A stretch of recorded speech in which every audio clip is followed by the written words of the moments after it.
أعوذ بالله من الشيطان الرجيم بسم الله الرحمن الرحيم اللهم صل وسلم على سيدنا ومولانا محمد وعلى آل سيدنا ومولانا محمد أفضل صلواتك بعدد معلوماتك وبارك وسلم وصل عليه رب اشرح لي صدري ويسر لي أمري واحلل عقدة من لساني يفقه قولي ومن أظلم ممن منع مساجد الله أن يذكر فيها اسمه وسعى في خرابها أولئك ما كان لهم أن يدخلوها إلا خائفين لهم في الدنيا خزي ولهم في الآخرة عذاب عظيم مخکې آیاتونو کې مسلمانانو ته یو قسم تسلی ذکر شو چې دا يهوديان او عیسایان اگر که بظاهر دي تاسو مخالفت کې یو ښکاری خو دي د یو بل سره مخالف دي د یو بل دین منی نه او دغه په تقلید کې او داغي په انداز اختیارولو په وجه باندې کافرانو لګیا یغي تاسو ته بعضی داسې نسبتونه کوي چې هغه غلط دي او یو طرف ته دغه کافران لګیا دي د الله د کورونو نه خلق منع کوي نو د الله د کورونو نه خلق منع کول خو په مختلفو زمانو کې شوي دي چې کله بیت المقدس قبله وه او د هرې زمانې مسلمانانو به هغې ته مخ کول په عبادت کې نو بعضې خلک داسې وو چې هغې ته د راتللو نه یا هغې طرف ته د مونځ کولو نه بیا د هغه زمانې مسلمانان منع کول دغه شانې په مکه معظمه کې چې کله کافرانو نو د بیت الله شریف په حواله باندې هغې یو سوچ خپل کړی و چې دا زمونږ ګنې ملکیت دی که مونږ څوک غواړو به ورته راځي که څوک نه غواړو به ورته نه راځي نو که به قبایلو سره چې به د هغې جنګ جګړې روانې وي نو هغې ته به تاسو به نه راځئ حج ته به هم نه راځئ طواف له به هم نه راځئ او بیا چې کله مسلمانانو مدینې منورې ته هجرت وکړو او نبی علیه الصلاة والسلام خوب ولیدو چې زه داسې خوب وینم چې مونږ د بیت الله شریف طواف کوو او بیا لګیا یو سعی کوو د آیه نه پس سرونه خریو مطلب د عمرې چې کوم پروسس دی دغه ټولې لیدو نو د نبی علیه الصلاة والسلام په علم کې دا خبره وه چې پیغمبر کم خوب وویني نو دا وحی وي یعنی دا د الله د طرفه اطلاع وي د خوشحالي به کېږي څنګه چې پیغمبر لیدلی نو نبی علیه الصلاة والسلام صحابه کرامو ته اعلان وکړو چې څوک اراده د عمرې لري نو هغه د ما سره ملګري شي نو تقریبا 1400 صحابه کرام نبی علیہ السلام سره ملګري شو چونکې دا اختیاري خبره وه د واجب کېدلو خبره نه وه که واجب وي نو بیا به هېڅ حکم نه پاتې کېدی صحابه کرامو ته هم دغه پته وه چې نبی علیہ السلام دا خبره د واجب کولو دپاره نه ده کړې نو را روان شو مکی والو ته اطلاع وشوه چې دغه شان مسلمانان را روان دي مدینې ته دای سره دا خطر پیدا شو چې ندی جنگ لرا روان دي په باندې حمله لرا روان دي دغه نه مخکې په غزوه بدر کې او په غزوه احد کې کافرانو شکست خوړل نه ورته یاد نو بیا د مکی کافرانو خپل مشوره وکړه او مسلمانانو ته خپل استازي راولېږل چې تاسو په مکی ته نه راځئ نو نبی علیہ الصلوۃ والسلام د حدیبیه په مقام باندې صحابه کرامو ته ویل ته پړاو واچوي او هغه ته بیا د مذاکراتو د پاره عثمان غنی رضی الله عنه نبی علیہ السلام مکی معظمه ته ولېږو چې تاسو سره خبره تر وکړه چې موږ عمرې لره راغلیو موږ یې ساری ونه بس صرف عمره کوو بیرته ځو موږ اسلحه وغیرہ هم نه دراوړي په ګڼ تعداد کې هم نه راغلي دا د دې خبرې ثبوت دی چې موږ جنگ لنی راغلي جګړه نه کوو عثمان غنی رضی الله عنه الته ایثار شو چونکې د مخکې نه په مکه معظمه کې پاتې وو، رشته داري وو، دوستان وو، تعلقدار وو، وی چې دای ملاقاتونه به وکړم. او نو دلته افواه خوره شوه عثمان غني رضی الله عنه د کافرانو شهید کړی دی. او نبي علیه السلام په دې باندې ډېر سخت خفه شو چې یاره زما ملګری وو، کار څنګه چې وو که دي په نورو حالاتو کې قتلولی خیر دی، هم د دې جنګ روان دی، خو دا خو مونږ د سفارت په طور باندې لېږلی دا واقع پکې بله رنګ نه وه، تاسو دې خبرې له راځو د دغه به خپله موقع هم راځي پای کې بیا هم ووایو د خیر. او نو دي خو استاذ او سفیر وجلی دی، د مذاکراتو دپاره مذاکراتکار یې وجلی دی، نو دا خو ډېر غلط کار کړی دی. اوس که مونږ جنګ له راغلي او که نه راغلي د دې سړي به تپوس کوو. او نو صحابه کرامو ته ویل یاره ستاسو خپله خوښه ده، کم سړی چې د ما سره د عثمان غني رضی الله عنه د بدل اخیستلو دپاره تیار دی او ما سره بیعت وکړي، که څوک نه اخلی نو هغې باندې زه څه زور نه کوم. هر صحابي راغی نبي علیه السلام سره لاس په لاس کېښود او دا وعده وکړه چې که سر مې بایلم او کار څه چې کېږي د عثمان غني رضی الله عنه د بدل اخیستلو دپاره به هرې قربانۍ ته تیار یم. آخر کې نبي علیه السلام داسې عجیبه کار وکړو چې د هغې نه د عثمان غني رضی الله عنه فضیلت ډیر زیات واضحه کیږي چې نبی علیہ السلام وی دا لاس ما عثمان غنی رضی الله عنه د خپل لاس ورکړ، دا د هغه لاس شو او بیا په دې خپل بل لاس کې کېښود او ما د عثمان رضی الله عنه د طرفه هم د ځان سره بیعت. دا صفت نورو صحابه کرامو کې نشته. نبی علیہ السلام دا خصوصیت عثمان رضی الله عنه له ورکړی دی چې یو خپل د بدن اندام هغه دغه لپاره مستعار منلې دی چې دا مې هغه لا وختي ته ورکړو. ان بهرحال کله چې دا کافران د دې بیعت نه خبر شو چې صحابه کرامو خو په مرګ باندې بیعت وکړو، ان ای باندې یې رااله انو سهیل ابن عمرو راولې دا مکی یو سردارو چې تلاړ شو نبی علیہ السلام سره خبرې وکړه. نو هغه راغی نبی علیہ السلام سره مذاکرات شروع کړو. وی چې که تاسو جنگ نه غواړئ مونږ هم جنگ نه غواړو، عثمان رضی الله عنه ژوندی دی، بس خپلو رشته دارو دوستانو کره ګرځېدو هغې وجې نه ایثار شوی دی، نور مونږ هغه ته څه نقصان نه دی رسولی. دا تاسو ته چا اطلاع راوړې دی غلط کار کړی دی، دروغ یې ویلي. بهرحال د جنګ هغه خطره خو په دغه طریقه باندې ختمه شوه. خو دې سهیل ابن عمرو نبي علیه السلام سره د صلح خبرې شروع کړې او آخر کې په دې اتفاق وشو چې څه شرایط به کېږو او په هغې باندې به صلح وکړو. او نبی علیہ السلام ته وی دا ځل به تاسو عمره نه کوئ، همدغه شان بې عمرې واپس لاړ شي. نبی علیہ السلام وی ټیک ده، آینده کال به راځئ په دې ورځو کې راځئ، خو دا چې کوم راغلي بس دغه کسان به راځئ، که څه لږ ډېر پکې سیوا کېږي خیر دی. او 3 ورځې به په مکه معظمه کې تېروئ، صرف عمره به کوئ بېرته به ځئ. نبی علیہ السلام ورته وی ټیک ده.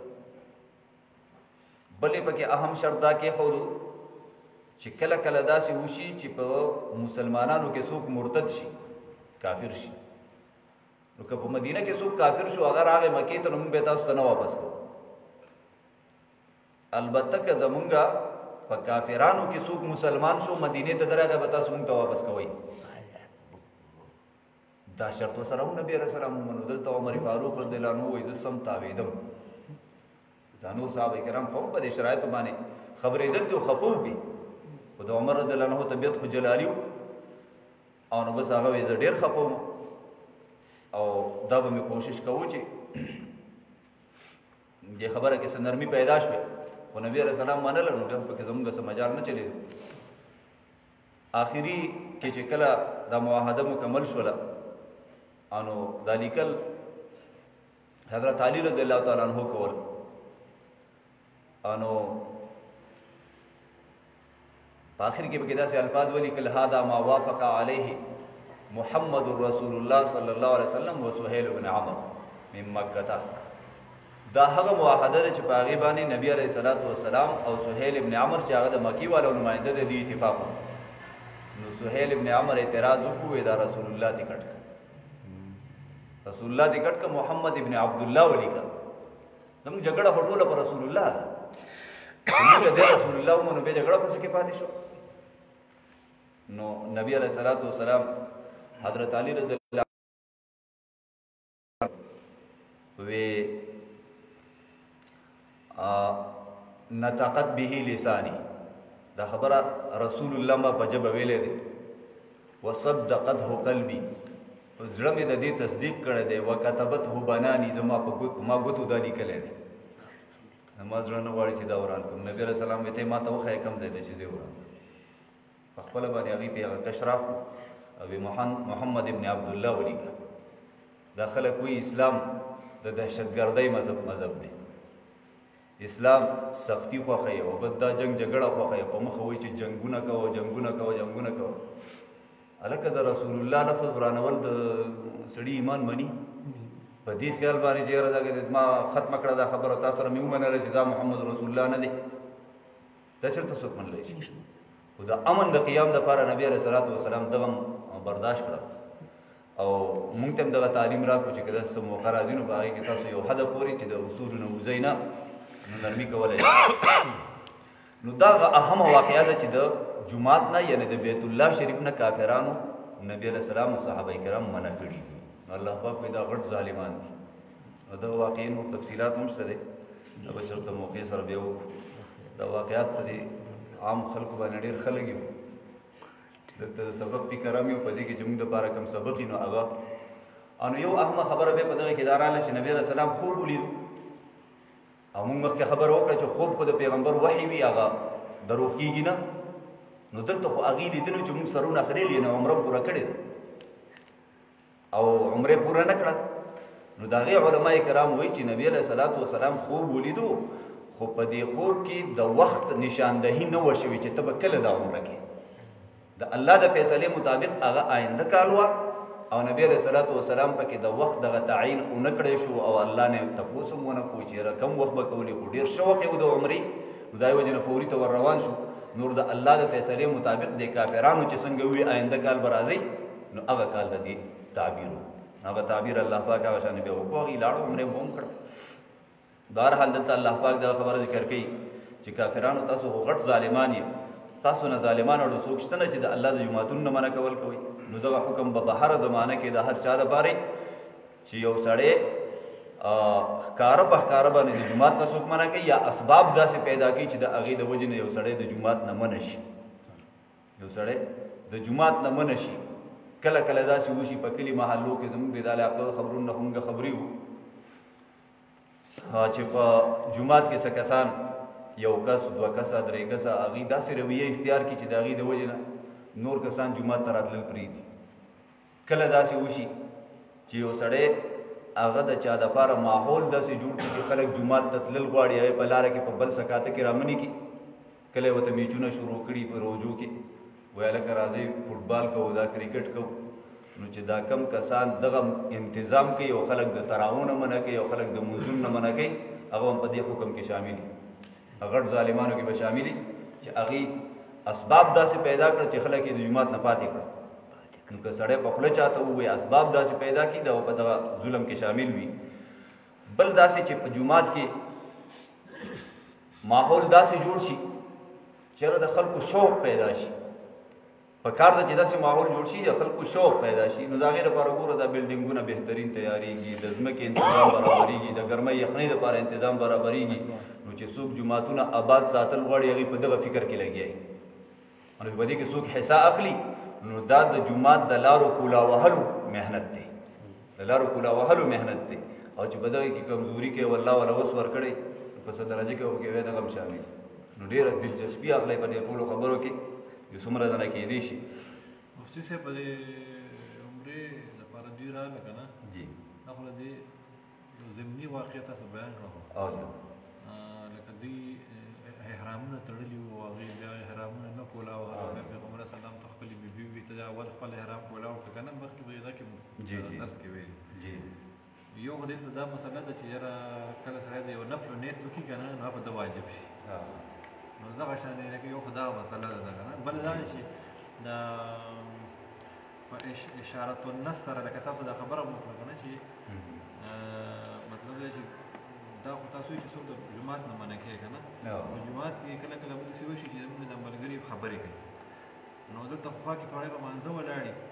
نو دا هم په دغه ځای دی که نه دی داخل او نو دغه وضاحت خیر ما خو وی چې دغه متعلقات نور هم ډېر پاتې دي چې کله یو سړی د یو نفل کار اراده وکړي نیت یې وکړي او په هغه عمل کې شروع وکړي باقاعده عمل کې شروع وکړي او د څه وجې نه ترې هغه عمل پاتې شي نو په دې کې قسمونه دي بیا چې یو سړی که په خوله باندې ووایي چې زه به مثلا 2 رکوع تلاوت کوم نو دا چونکې په ده باندې واجب شي د دې وینا سره په ما باندې د واجب وي سره ووایي که ونه وایي او نو دا د نیت وکړو اراده وکړه په خوله باندې وویل نو د هغې سره د باندې دا واجب شو دا بیا کوي دغه شانې که سړي نفل مونځ شروع مونځ یې شروع کړو او د څه وجې نه ترې دا مونځ پاتې شو ترې مات شو ترې د څه وجې نه ترې مات شو نو اوس دغه 2 رکعته یا 4 رکعته هر څومره چې د مونځ نیت کړی دی دا مونځ په ده باندې واجب شو نفل لمونځ که نه 2 رکعتو نفلو نیت یې تړلی او د څه وجې نه ترې پاتې شو څه کار یې راپېښ شو پایې پسې منډه کړله او داسې مات شو بیا واپس ورته جوړ نه شو یا داسې څه عمل راغی چې مثلا د 2 رکعتو نفلو نیت یې تړلی او دلته جمع ودرېده او نو دا نفل به دې ماتې به جمع کې به شاملي نو دا نفل په ده باندې بیا واجب شو دغه شان د حج او د عمرې خبره هم ده چې یو سړي د عمرې احرام وتړو او نیت یې د عمرې وکړو د څه وجې نه ده دا عمره ونه کړی شوه نو دوباره په ده باندې عمره کول واجب شو نو په دغه مسلمانانو په صحابه کرامو په نبي علیه السلام باندې چونکې دوباره عمره واجب کېدله نو صحابه کرامو دا کوشش و چې په دې شته احرام کې مونږ د عمره سر ته ورسو او صحابه کرامو نبی علیه السلام ته یو قسم هغې ته کلک شي و چې یاره مونږ د احرام نه کولاو نو چې نبی علیه السلام په خپله کولاو نو بیا نورو صحابه کرامو هم د هغې سره هغې باندې اتفاق وکړو هغه احرامونه یې کولاو کړو یو بله مسله که نه که د وینې مافي د ملګري دغه کېږي خو دا چې په دې تبلیغ والا مونږ ته ووایي که نه اراده ولیکئ نو چې دا مونږ اراده ولیکله او هغه مونږ نه پوره کوو نو دغې څه وکړو نو که یو سړي په زړه کې دا وي چې یاره که ماته اسباب برابر شو حالات برابر شو موقع راته میلاو شوه نو زه به دا چله یا 4 میاشتې یا کال هر څه اراده چې دی لیکي او په زړه کې دا وي چې ماته اسباب مهیا شو او موقع راته میلاو شو نو دا به لګوم نو بیا واقع چې هغې څنګه وایي نو په دغه اراده به نیکي میلاویږي خو که د سړي په زړه کې دا نه او هغه خبره کوي که نه چې هغه لیکي او ځي نه هغه راله ولیکه لیکي او ځي نه نو که په زړه کې اراده نه او دی وایي چې زه نوم لیکم او زما اراده ولیکم نو دی په دې ګناهګارېږي دا ضرور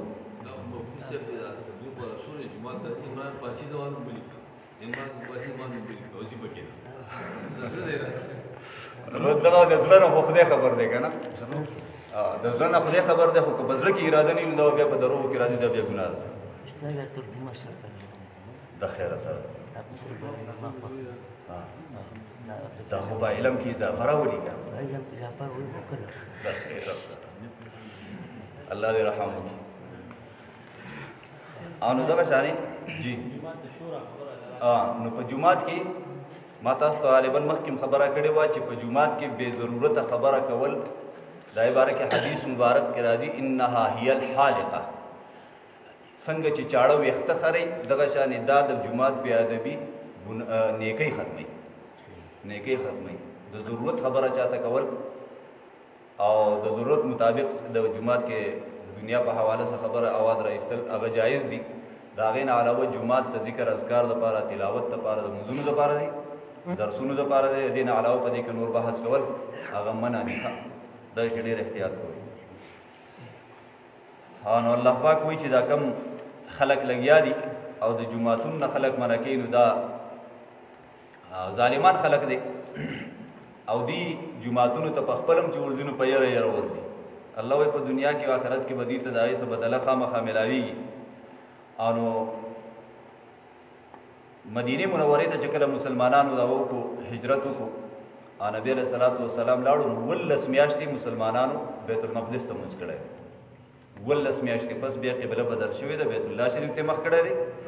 نو کافرانو یهودیانو به دغه اعتراض کو دا تفصیلي بحث به دویمې سپارې سر کې راځي چې دا څنګه چل دی چې نن یو طرف ته مونځ سبا بل طرف ته الله وایي هر طرف زما دی کم طرف ته چې تاسو مخ کوئ والله وایي تاسو اول د خپلې عقیدې فکر وکئ مسلمانانو اعتراض وروسته د خپل عقیدې فکر وکړي چې تاسو الله ته د بچو نسبت کړی دی دغه خپل د موقع باندې بحث راځي ومن اظلم او څوک به وي زیات ظالم دې ته وایي استفهام انکاري نو معنی مونږ کوو ولا احد اظلم هیڅ څوک زیات ظالم نشته ممن د هغه چانا منع مساجد الله چې هغه خلق منع کوي خلق د جماعتونو د الله پاک نه ان یذکر فیها اسمه چې ذکر کړی شي پای کې نوم د الله پاک وسعا فی خرابها د کوشش کوي د هغې په ورانولو کې د جومات په ورانولو کې د کوشش کوي یا د دې مادي ورانول دي چې جومات ورانوي آبادۍ ولا ورانوي او بل د جومات ورانول په جومات کې ماحول داسې پیدا کول دي چې خلکو هغې نه نفرت پیدا شي خلکو هغې ته راتلل کم شي خلکو په هغې کې داسې سوچ پیدا شي چې یاره دا د پلاني جومات دی کله کله به کې داسې وشي که نه نو ما ته یو کس ټلیفون وکړو زموږ په محله کې یو کس دی او هغه وایي چې دا پلانې به جومات ته راځي پلانې به نه راځي پلانې به جمعې ته مخکې کېږي پلانې به نه مخکې کېږي نو ما دا دغه حجره ده دا جومات نه دی دا دغه سړي حجره ده دا جومات نه دی نو په سبا له هغه سړي ټلیفون وکړو چې حکم پکې دغه چل کو وایي تا ویلي چې دا جومات د ده حجره ده ما زه خو تا پېژنم هغه راته ستا نوم نه واغستی خو سړی یاد کړی تا نوم یې راته نه واغستی زه تا پېژنم ته خو به داسې کار نه کړې خو هغه تپوس چې د ما نه څنګه کړه جواب به هغه شان ورکړو نو اوس ته راته صحیح صورتحال ووایې هغه شان جواب به درکړو نو هغه راته صحیح صورتحال بیا ووي نو ما یې دغه ملګری خیر تا ته یې نه ښیم خو زه به یې پوهېږم لکه تپوس په داسې انداز کوه چې بیا د هماغه خبره خورایي هم چې یاره دا داسې وي او داسې وي بې وقوفه چې تا څنګه تپوس کړی په شان جواب به میلاوي سوال مطابق جوابي که نو وسعا فی خرابها د جومات په ورانولو کې کوشش نه جومات ماحول داسې پکار ده چې هر سړي دا مینه پیدا شي چې هغه د جومات ته راشي اولئک دا کسان ما کان لهم نشته دي دپاره ان یدخلوها چې دوی داخل شي د جومات ته الا خایفین مګر په یره یره دوی په یره یره ورته راځي چې دا کم خلک راځي نو هغه هم د دې نه یېرېږي چې فلانی صاحب چېرته څه ونه وایي راته چې لکه درۍ دې ولې راواړوله دا په دغه ځای ولې کېناستې په لمدو خپو ولې راغلی دا لیټ دې ولګو پکې دې ولې ولګو او دا یو لګېدلی نو دویم دې ولې ولګو نو احتیاط هر سړي له پکار دی که چې په دوه لیټونو کار کېږي دریم لګول ته څه ضرورت دی او که یو پکې لګېدلی یو سړی ته لاندې ولاړ ته ځان له ذاتي پکې بل ولې لګې دا خوا ته ودرېږي که نو دا احتیاط هر سړي له پکار دی خو دا نور چې پکې څوک ګوتې وهي او د جومات نه د خلکو دا پیدا کوي هم ښه خبره نه لهم دی دپاره فی الدنیا په دنیا کې خزیون شرمندگی ده ولهم فی الاخرت دی دپاره په آخرت کې عذاب عظیم عذاب لوی دی هر چا دپاره د خپل درجې د خپل ګناه د درجې مطابق به لوی عذاب وي ولله المشرق والمغرب والله دپاره طرف د مشرق و مغرب دی فاینما تولوا پس کوم طرف ته چې تاسو مخکو فثم وجه الله نو هغه طرف ته ذات د الله پاک دی ولله المشرق والمغرب مشرق و مغرب ذکر انو مراد تینا ټول طرفونه دي ایل جوانب کلها ټول طرفونه تی مراد دي چې هر طرف ته الله پاک موجود دی نو خلک وای د پلانی په مشرق او مغرب باندې حکومت مشرق او مغرب مطلب دا چې په ټوله دنیا باندې حکومت مخکې زمانہ کې څوک تیر شوي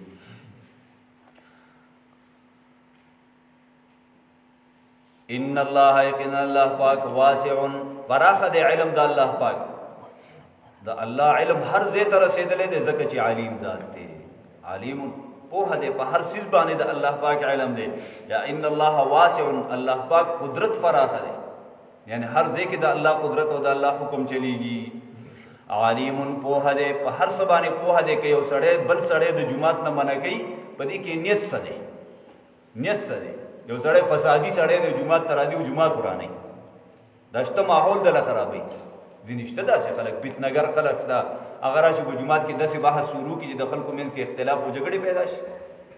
او نو هغه ته وایي ملګري ته بلې محلې ته ځه تا دلته موږ سره جوړ نه راځي تا موږ سره او که راځي نو ګورې خاموشۍ سره مونځ کوه او خپل کور ته ځه او نو دا منع کول نه دي بیا الله نیت پېژني الله وایي د ما علم دومره فراغه دی چې ستا د زړه د ارادې نه زه خبر یم چې ته په څه نیت باندې دې سړي ته خبره کړې وقالوا اتخذ الله ویل دی یهودیانو عیسایانو اتخذ الله ولدا چې نیولی دی الله پاک بچی سبحانه پاک دی الله پاک د بچینا نو کافرانو یهودیانو نبی الله پاک ته نسبت کوو وی دا عزیر علیه السلام د الله زوی دی او عیسایانو د عیسی علیه السلام په باره کې الله ته نسبت کوي دا د الله زوی دی. نو غالبا چې تاسو ته ما وضاحت کړو بخت نصر چې کله په بني اسرائیل باندې حمله وکړه او هغه اعلان وکړ وی چې کوم سړی د تورات عامل دی عالم دی چې دا نه پاتې نشي مړی کوي که چا سره یو آیت هم د تورات دی نه هغه آیت ته واخلي لیکلی هغه آیت ته واخلي د سړی مړ کوي او دا چې کله د تورات راغونډ کو او چې څومره لیکلی وو هغې ته ور واچوی سي او چې څومره ورته پته لګېده چا طرفه اطلاع راتله چې چا سره د تورات معمولي څه علم شته بس هغې ووجو او نو دا بني اسرائیل جاهلان خلک پاتې شو نه ورته د عبادت پته وه نه ورته مسلې معلومې نه ورته د کتاب څه پته وه او نو بس دوی به ځای په ځای ناست کوم حساس خلک چې پکې وو عامو خلکو وایي ښه ده چې د مولا نه خلاص شو سړی ښه ده چې د مولا نه خلاص شو څه به راته وایي دا حرام دي دا حلال دي د خپل طبیعت ژوند به تېرو خو حساس خلک پکې وو د هغې په زړه کې د دیني جذبه وه خو د تورات علم ورسره نو هغوی به ځای په ځای ناستو جړل به دا دغه زمانه وه چې الله پاک عزیر علیه السلام 100 کاله وفات کړی 100 کاله الله پاک عزیر علیه السلام وفات کړی 100 کاله پسې را ژوندی کړو او نو دا خپل ځای نه چې را روان شو داسې په یو ځای باندې تېرېدو یهودیان ناست دي جاړي هلکه ولې جاړي یاره تورات ختم شو په هغې پسې جاړو تورات ختم شوی دی نو عزیر علیه السلام ورته وایي تورات خو ماته یاد دی تورات خو ماته په یاد دی نو دوی خو پېژندو نه چې دا عزیر علیه السلام دی پېژندو یې نه نو وایي ته مونږ ته ووایه نو هغه ورته تورات د اول نه شروع کړه اخر نه په یو مجلس کې ورته واوره په دغه یو مجلس کې ورته واوره نو هغې ته خو دغه پته نه لګېده خو دومره ورته پته وایي چې یاره تورات کې دا خبرې وي هغې باندې هغې پوه شو نو بس وایي دا خو یو میټافیزیکل شخصیت دی څه د بلې علاقې نه راغلی دی د الله سره څه خصوصي نسبت دی دا به ټیک د الله زوی ځکه ورته تورات یاد تورات په دنیا کې شته نه د تورات حافظ شته په دنیا کې نه کتاب شته نه عالم شته او دته یاد دی او کلونه پکې تېر شو چې دغه څه پته ډولېږي نه چې دته یاد دی پته ولګي دا د بلې علاقې راغلی دی نو دا د الله زوی دی عیسی علیه السلام مړي ته بودره دی قوم باذن الله د مړي نه به سړی د قبر نه به سړی نیغ راپاسېد وبودرېد بھائی څنګه هللی څوک یې د چا زوی پلانې مې نوم دی د پلانې زوی څنګه مړ وي بس دا شکنډړي دړ لا باندې راغلی او په هغې په زړه دې څه ارمان شته نه چې بس قبر کې مزید لاړم السلام علیکم بېرته به سمداست دوی وایي چې مړي ژوندي کوي دا خو بل څوک نشي کولی نو الله خو نه دی زموږ په منځ کې چې په نظر راته راځي نو الله خو نه دی خو د الله زوی به وي نو عیسایانو وي عیسی علیه السلام د الله زوی دی نور هم داسې صفتونه په هغې کې وو نو بهرحال الله ته یې نسبت وکړو چې دا عیسی علیه السلام د الله زوی دی او یهودیانو وی عزیر علیه السلام د الله زوی دی او دلته مکې والا پکې بل کمال وکړو مکې والا وی نه زامن یې نشته ملایکې ټولې لوڼه دي زامن یې نشته زامن د الله نشته خو وی لوڼې شته ملایکې ټولې لوڼه دي نو هغې پکې دغه نسبت الله پاک الله وایي دا ټول ګل خوري وقالوا اتخذ الله ولدا دي چې نیولي دی الله پاک ولدن بچی سبحانه پاک دی الله پاک دا بچی کېدل د کمزورۍ نښه ده ځکه چې د چا بچی زوی پیدا شي که نه وایي دا د پیرۍ امسا ده پیرۍ امسا ده مطلب دا بوډا کېږم کمزوری کېږم دا به مې په کار راځي دا به مې په کار راځي او چې کله د چا بچي نه وي نو خلک ورسره د افسوس اظهار کوي ویره بس بچی دی وی نو اوس وایي بوډاوالي کې په کار راغلی نو په الله باندې نه بوډاوالی راځي نه پې کمزوري راځي نو بچي ته ضرورت څه دی جي الله وایي دا کمزوري ده د بچي ارمان کول یا د بچي ضرورت محسوسول کمزوري ده کمزوري الله کې نشته سبحانه الله د هرې کمزورۍ نه پاک بل له بلکې په اختیار د الله کې دي ما فی السماوات هغه څه چې اسمانونو کې دي والارض ځمکې کې دي کل له قانتون دا ټول الله ته تابعدار دي امام احمد ابن حنبل رحمه الله فرمایي چې قنوت کلم په قرآن کې راشي نه دا په معنا د اطاعت وي کل له قانتون دا ټول الله پاک ته تابعدار دي نو الله وایي چې ځمکه اسمانونو کې څه دي دا ټول زما تابعدار دي نو چې یو سړي ته د بچي ضرورت هله پېښېږي چې په وراره باندې دغه اعتبار نه وي په کشر ورور یې دغه اعتبار نه وي په بل رشته دار یې دغه اعتبار نه وي څومره چې په بچي باندې ځکه بچی د ده تابعداري بچی تابعداري او دا نور خلک هغه شانې تابعداري نه کوي نو بچی هم د څه دپاره تابعداري نن سبا خو مایند بدل شوی دی که نه وایي زر زر مړ شه سړی یا څه دي چې ماته پاتې شي بچی د لالچ دپاره تابعدار دی او نو پلار د لالچ دپاره بچی پیدا کوي بچی لوی او بچی د لالچ دپاره د پلار خدمت کوي او هغه له ګټه وټه کوي نو بس دنیا نه مینه محبت ټول ختم شو داړو ختم شو حالانکې د دغه پلار په خدمت کې د مور په خدمت کې څه میلاویږي هغه وخت په وخت تاسو ته بیان راځي او مخکې به م راځي چې په دې باندې الله څومره خوشحالېږي او د دې بچي په صحیح تربیت باندې د انسان ته څه میلاوي. دا سوچ خو دغه پکار دی جي که ته سوچ دا وکړې چې ماله خدای بچی راکړو د دې به داسې تربیت کوم چې یو بهترین انسان زه معاشرې ته ورکړم، نو په دغې باندې د دې سوچ پیدا کولو سره ستا ثوابونه هم لیکل شروع شو او چې تا وله ښه تربیت ورکړو هغه ستا خدمت ته او ستا ضرورت په وخت کې هغه ضرورتونه پوره کول هغه به هغه هسې هم کوي. تا به تربیت ورکړی چې تربیت دې ورکړی نو ثوابونه دې ثوابونه شو او ضرورت دې ضرورت پوره شو. او که دا بچی وای چې دلته د مور پلار خدمت د دې دپاره کوم چې الله رانه خوشحاله شي، د دې ضرورتونه د دې دپاره پوره کوم چې الله رانه خوشحاله، نو د مور پلار هغه سوچ هم خود به خود پوره شو او دته هم پټه کامیابي میلاو شو. نو سوچ بدلول غواړي، دغه مایند به سیټ کول غواړي چې بھائی کار به کوو هغې دپاره به مخکې نیت برابر و. تاسو ټول حدیث یې ته یاد دی انما الاعمال بالنیات، اثر به د هغه څیز هغه شانې وي خو د استعمال یې په څه سوچ باندې دی. ان یو ماشوم ته دوايي ورکوي په زور باندې ورته مور پلار ورکوي،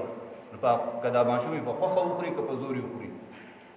چې په خوښه وخوري نو تکلیف به ورته میلاو نه شي، فایده به ورته ورسي، او چې په زور یې وله ورکړي نو دته به تکلیف هم میلاو شي اګر چې هغه فایده هم ورته ورسي. نو دا سوچ بدلول پکار دی. بدیع السماوات اول ځل پیدا کوونکی دی د الله پاک د اسمانونو والارض د ځمکې. الله پاک الله وایي چې دا هر څه زما په اختیار کې دي، نو دی څنګه په اختیار؟ الله وایي دا پیدا کړي ما دي، نو دا هر څه پیدا کړي ما دي چې ما پیدا کړي نو د بل چا په اختیار کې. بدیع السماوات، بدیع خالق السماوات والارض من غیر مثال سبقه. بدیع هغه ذات ته وایي چې هغه بغیر د اسبابونه یو څیز وجود ته راوستی شي، نو د اسمان او د ځمکې میټیریل نو د دې دا چې کوم اجزا دي دا نو، نو الله دغه پیدا کړو په دغه شکل کې هغې له فزیکل شکل وله هم ورکړو چې د دې شکل یې جوړ هم کړو. نو الله پاک هغه ذات دی چې بدیع دی، یو خالق دی، یو بارئ دی، یو بدیع دی. نو دا بدیع داسې ذات دا صفت دی چې په دې کې د مخکې نه څه مثال د یو شي موجود نه هغه وجود ته راولي. نو اوس کله کله په دنیا کې استعمالېږي که نه پلاني پلانی شی ایجاد یې کړو، نو هغه چې کوم څیزونه په هغې کې استعمالېږي نو هغه د مخکې نه په دنیا کې موجود دي، الله پیدا کړي دي، خو د یو خاص ترتیب ورکړو د هغې نه یو نوی څیز وجود کې راغی، نو هغه ورله یو ترتیب ورکړو دې وجې نه یو نوی څیز یې پیدا کړو، یو نوی څیز یې جوړ کړو. وَإِذَا قَضَىٰ أَمْرًا کله چې فیصله وکړي د څه کار فإنما بس خبره دا ده یقول وایي دا الله پاک له هغه کار ته کن اوشه، کن اوشه فیکون، بس هغه وشي. الله چې په کوم ترتیب باندې د کوم کار اراده کړي او هغې ته ووایي چې اوشه، نو بس بیا هېڅ شی داسې نشته چې د الله د حکم نه سرتابي وکړي هغه د هغه کار نه کوي، بلکې هغه فوري طور هغه کار سرته ورسي. نو په دې کې یو خبره ده چې الله پاک د دې کن نه بغیر دا کار ګنې نه شي کولی. دا کن ورته ولې وایي بس کېږي نه که نه دغه شان دې کېږي. نو په دې کې موږ ته تعلیم دغه دی چې هر کار الله پاک په کائناتو کې د اسبابو محتاج کړی دی، هر کار هغه په اسبابو باندې کېږي. الله پاک د اسبابو نه علاوه څه کارونه نه کوي، عادت یې دغه نه دی، کولی شي خو عادت یې دغه نه دی چې بني اسرائیلو کې عیسایانو ته الله پاک تیار دسترخوان را لیږي او په هغې باندې هر قسم خوراکونه وي، نو دغه بې اسبابو وکړه، خو دغه د الله عادت نه دی. دغه مونږ نشو ویلی چې یاره راځئ جومات کې به دسترخوان خور کړو چې باران شوی دی یخني د حلوا راولېږه، حلوا راولېږه، نو الله دغه کولی شي، عادت یې نه لري. تاسو به وایئ چې مولای نو بس حلوا یادې نه مال عاصم خانه ده تاسو لپاره یاد حاجي انا تاسو په موږ باندې الزام غلط لګوئ که نه. حدیث مبارک کې راځي کان النبي صلی الله علیه وسلم حلوا او ګبین خو نو زیارانو ته غلط مطلب اغسته دغه حلوا سوجي والا حلوا ته مراد اخلي، حالانکه حلوا هر خوږ چیز ته وایي، حلوا دا هر خوږ چیز ته وایي. د نبی رسول الله به خوږ چیز خوښو او بیا شات خو د ټولو نه خوږ چیز دی نه هغه ډېر نو دغه حلوا ته نه د مراد ښه هسې نه سنتو دغه وله ورکړئ چې حدیث کې راغلي دا سنت ده، څوک یې واجب کوي پکې هم. نو الله پاک ورته کن وایي ځکه چې موږ ته دغه تعلیم راکوي چې ګوره خیال کوئ په کور کې څوک نه عالم کېږي، په کور کې څوک نه ډاکټر کېږي، په کور کې څوک نه مصري کېږي، نه ډرایور کېږي، نه بل څه کېږي، بدقسمتي دا ده چې په کور کې ډرایور کېږي نه، مصري کېږي نه، ډاکټر کېږي نه، خو مولا کېږي. مولا کېږي او اوس کور کې کتاب راخستی دا مې په نیټ باندې کتلی دی، دا مې پلانې ترجمه وکړه پلانې او سبا یې پټکې والی او که انجینیر دی او که ډاکټر دی او که بل څه دی هغه وایي د مولا زه په قرآن پوهېږم. دا ډېر ډېر ظلم دی جي. بس په دغه نور تفصیل کې نه دا سړی خفه کېږي.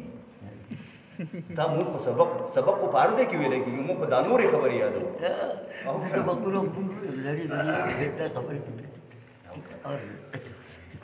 وقال الذين ويا كسان لا يعلمون چې نه پوهېږي لولا يكلمنا الله ولي خبرې نه کوي موږ سره الله پاک او تأتینا آیه یا ته ولې نه راوړې موږ ته معجزه. نو اهل مکه یا د مدینې منورې چاپېره چې کوم جاهلان خلک وو، کوم یهودیانو کې جاهلانو، عیسایانو کې جاهلانو، نو هغوی به نبي علیه صلات وسلام نه مختلفې معجزې غوښتې چې یاره دا معجزه راوړه، دا راوړه، دا راوړه. او نو تاسو یاد ساتئ سبا سوره بني اسرائیل کې دغه تفصیل شته، هغه به اړو ښه د دې آیت په حواله باندې سوره بني اسرائیل کې دغه تفصیل شته. او نو دوی وی د موسی علیه السلام سره الله خبرې وکړي، د موسی علیه السلام د قوم د سردارانو سره الله خبرې وکړي. موږ سره دې الله خبرې وکړي که نه چې راته ووایي ته پیغمبر یې، قرآن مجید حق کتاب دی، په دې ایمان یا چې مونږ کومه معجزه غواړو هغه راوړئ بس مونږ ایمان راوړو. ان الله پاک وایي چې دا ستاسو بېوقوفتیا ده چې کله تاسو ته ستاسو د مطالبې معجزه راشي بیا ایمان را نه وړئ نو د الله دغه طریقه را روانه ده، بیا به ډبول خورئ، بیا به عذاب راځي. صالح علیه السلام ته قوم وي دې ګټې نه اوښه پیدا کړه ایمان به راوړو، هغوی ایمان را نه وړو، اوښه الله پیدا کړه د معجزې په طور باندې، هغوی ایمان را نه وړو، الله پې عذاب راوست. او نو چې کومه تاسو غواړئ هغه معجزه راله او تاسو بیا ایمان را نه وړو نو الله پاک به درله سزا درکوي. په دې خبره ځان پوه کړئ، تاسو بېوقوفتیا ولې کوئ؟ کذلک قال الذین دغه رنګې ویل هغه کسانو من قبلهم چې مخکې د دې نو مثل قولهم په شان د خبرې د دې تشابهت قلوبهم یو شان شوي دي زړونه د دې. قد بینا الآیات یقینا واضح بیان کړي آیاتونه لقوم یوقنون قوم دپاره چې هغې یقین لري چې څوک پې یقین کوي چې دا د الله خبرې دي، د الله طرفه راغلی کلام دی او نو دا هغې دپاره د هدایت دپاره کافي دي. او چې دوی لګیا دي استانه معجزه غواړي نو الله پاک وایي دغه ستا کار نه دی، ځکه ستا ذمهداري دا ده انا ارسلناک یقینا ته موږ لېږلی بالحق په حق دین سره بشیرا و نذیرا، بشیرا چې ته به زیری ورکوې هغه چا ته چې څوک یې ومني، و نذیرا او ته یېروونکی هغه چا لپاره چې هغوی نه مني دا ستا پیغام. ولا تسأل عن اصحاب الجحیم او تا نه به تپوس نشي کولی په باره د جهنمیانو کې چې دا جهنم ته ولې لاړه. نبی علیہ السلام نه الله تپوس نه کوي چې ابو جهل جهنم ته ولې لاړ، ابو لهب ابو طالب جهنم ته ولې لاړ، عبدالله ابن ابی ابن سلول جهنم ته ولې لاړو. نو زمانه په سر کې تپوس نه کوي چې ټرمپ ولې جهنم ته روان دی. خبره باندې ځان پوه کېږي. هر مسلمان باندې د خپل وس مطابق د دین دعوت ور رسول لازم دی، د خپل وس مطابق. نو چې کوم ځای ته زموږ اواز رسي موږ سره وسایل برابر دي، موږ اواز رسولی شو د هغې به رانه الله تپوس کوي. خو چې کوم ځای ته زموږ اواز نه رسي نو الله وایي لا یکلف الله نفسا الا وسعها. نو تشدد نه دی پکار چې د روس په هغه سر کې کافر په کوپر مې خورې به زموږ نه تپوس کوي، نه کوي رانه تپوس، دی خدای زموږ نه تپوس نه کوي، هغې به د هغه چا نه تپوس کوي دی ورته رسایي وي او که رسایي ورته وشول او هغه پیغام واورېدو د خبرې نه خبر شو او بیا یې ایمان را نه وړو نو بیا هم د دغه مسلمانانو نه تپوس نشته. پیغمبر ته وایي تا نه تپوس نه کوم. نو ابولهب ته دې خبره کړې، ابو جهل ته دې کړې، عبدالله ابن ابی ته دې کړې، ابو طالب ته دې کړې ده، اوس هغې ایمان نه راوړي. نو ستا ذمهداري نه ده هغې باندې ایمان راوړه، ستا ذمهداري. یو موقع کې نبي علیه صلات وسلام عجیبه سوچ وکړو، وی دا کافران خو د سره خبره نه مني، په ابو جهل پورې پسې څو ځله زه ورغلم هغه خبره نه مني، دا نور کافران یې نه مني. جبل ابو قبیس د مکې معظمې بیت الله شریف سره پاته یو غر، اوس پې دا دغه یو غټ هوټل پې جوړ دی، قصر الضیافه ورته وایي، غټ هوټل پې جوړ دی. او نو دغه جبل ابو قبیس یادوي دې ته خېجم او ځان رارغړم، دا کافران خو ایمان نه راوړي. نبي علیه السلام ته الله زوره نه ورکړه، فلعلک باخع نفسک علی الا یکونوا مؤمنین. ته به ځان وژنې چې دې ایمان نه راوړي، په دې ځان د مرۍ نه مه نیسه، بس ته پیغام ور ورسوه، اخوا زما کار دی چې چا د هدایت نصیب وي بس هغې ته به میلاو شي. څوک د چا د هدایت اراده وي نو الله به ورته هدایت ورکړي.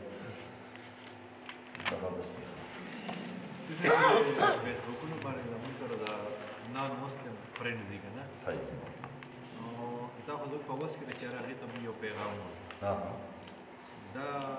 او که د هغې ته مونږ پیغام ورنه کړو نورې یارانې او ګپې شپې ورسره لګو دا هغې ته مونږ ورنه کړو بیا خو مونږ دغه راځو که نه یو ځل کم سے کم هغې ته دغه وینا پکار ده چې بھائی ته خیر دی د اسلام مطالعه وکړه په کومه ژبه کې چې تا ته اسانه په هغې کې د قرآن تعلیمات وګوره او زما تا ته دغه دعوت دی تا باندې خفه کېږم ته زما سره دوست دی چې ستا آخرت د نقصان نه بچ شي دنیا دې د اطمینان شي ته اسلام قبول کړه سید احمد پوري صاحب دا خبره کړې وه که نه چې لکه دعوت هم دومره دی چې هغه ته دا ووایي چې هغه ته الله یو ومنه او محمد صلی الله علیه وسلم د الله رسول ومنه نور زیات چیړچاړ سره مه کوه خو بس دلته یو پیغام ورته ورکړه بس یو خبره د هغه ذهن ته ور وغورځېږي چې بھائی ما ته چا داسې خبره کړې وه شاید چې د هغه یو توجه پیدا شي د دې حوالې سره نور معلومات په خپل ماحول کې حاصل کړي کوم ځای کې ورته میسر وي او الله ورته هدایت وکړي نو سبب د هدایت به ته جوړ شي نو که چا سره دغه شان سره رابطه وي نو هغې ته دغه خبره په نرمۍ باندې ورسول چې بھائی زه په تا خفه کېږم دا خبره ورسره پکار ده زه په تا خفه کېږم ما چې کومه حقه لار خپره کړې ده په دې باندې د اطمینان راته حاصل دی زما په یقین دی او زه غواړم چې په دې کې را سره ته ملګری دغه ومن ازلم او نشته څوک ظالم ممن دا هغه چا نه منع مساجد الله چې خلق منع کوي د الله د جوماتونو نه ان یذکر فیها اسمه چې ذکر کړی شي پای کې نوم د الله پاک وسعی فی خرابها دې کوشش کوي دا په ورانولو کې اولئک دا کسان ما کان لهم نشته دي دپاره ان یدخلوها چې دي ورشي دي جوماتونو ته الا خائفین مگر په یره یره لهم دوی دپاره فی دنیا په دنیا کې خزي شرمندګي ده ولهم دوی دپاره فی الآخرت په آخرت کې عذاب عظیم لوی عذاب دی ولله المشرق والمغرب الله دپاره طرف د مشرق و مغرب دی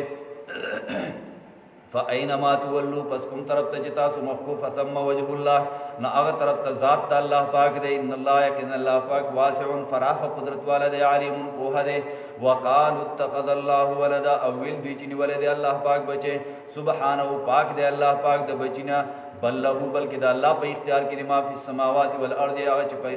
اسمانونو ځمکه کې دي امام جلال الدین سیوطی رحمت الله علیه وسره لیکي ملکن وخلقا وعبیدا ملکن وخلقا وعبد دې مالک الله پاک دی د دې خالق الله پاک دی دا ټول د الله تابعدار دي کل له قانتون دا ټول الله ته تابعدار دي بدیع السماوات اول ذل پیدا کونکي د اسمانونو د ځمکې دی و اذا قضا امرا کله چې فیصله وکړي د سکار په انما پس خبر ادا دی یقول هو د الله پاک له هغه کار ته کن اوشف یکون نوشي وقال الذين ویلیا کسان لا یعلمون چې نه پوهېدل لولا یکلمون الله ولې خبرې نه کوي موږ سره الله پاک او تأتینا آیا یا ته ولې نه راوړې موږ ته معجزه هغه معجزه چې موږ یې غواړو کنه معجزې د نبی رسول الله خو بې حسابه وي كذلك قال الذين دغرنګ ویلیا کسان من قبلهم چې مخکې د دوی نه مثل قولهم په شان د خبرې د دوی تشابهت قلوبهم یو شان شوي دي زړونه د دوی قد بینا الآیات یقینا واضح بیان کړي آیاتونه لقوم یوقنون قوم د پاره چې هغې یقین ساتي انا ارسلناک یقینا تلیږلی بالحق د حق نظام سره بشیرا ونذیرا زیر ورکوونکې یارونکې ولا تسألو تا نه به تپوس نشي کولی عن اصحاب الجحیم په باره د جهنمیانو کې چې دوی جهنم ته ولې لاړه اللهم جی دا فإنما موږ معنا دا وایو کنه چې شان د خبرې ده دې صحیح معنی سره فإنما د دوه ټکي فإن درې ټکي درې دي فازان لدا فإنما پس یقینی خبره ما هغه ده فإن پس فا پس ان یقینا ما خبر دغه ده فإنما معنا دغه څوک کنه خبره ده اللهم ذكرنا من القرآن ما نسينا وعلمنا منه ما جهلنا واتقنا تلاوته آناء الليل وآناء النهار اللهم حبب إلينا الإيمان وزينه في قلوبنا وكره إلينا الكفر والفسوق والعصيان واجعلنا من الراشدين اللهم أحسن عاقبتنا في الأمور كلها وأجرنا من خزي الدنيا وعذاب الآخرة وصلى الله تعالى على خير